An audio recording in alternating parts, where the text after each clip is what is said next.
வேதத்தில் இருக்கிற வாக்கு தத்தத்தை எல்லாம் பொறுக்கி பொறுக்கி பொறுக்கி எடுத்து அந்த வாக்கு தத்தத்துக்கும் தன்னுடைய வாழ்க்கைக்கும் சம்பந்தமே இல்லாத போது கூட இந்த வாக்கு தத்தம் எனக்கு தான், இந்த வாக்கு தத்தம் எனக்கு நிறைவேறும், இது உங்க வார்த்தை, இதுக்கு பெரிய பவர் இருக்குது அப்படின்னு ஜெபம் பண்ண இன்னைக்கு பார்த்தீங்க அப்படின்னா அத்தனை வாக்கு தத்தங்களும் அவங்க வாழ்க்கையில் ஆம் என்றும் ஆமேன் என்றும் நிறைவேறி இருக்கிறது.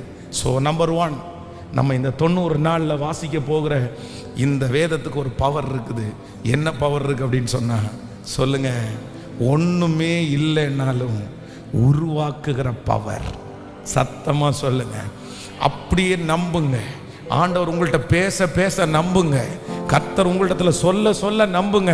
இந்த 90 நாட்கள்ல கர்த்தர் உங்களோட இடைபடுவார், கர்த்தர் உங்களோட பேசுவார், ஆண்டவர் உங்களோட உறவாடுகிறத நீங்க பார்ப்பீங்க.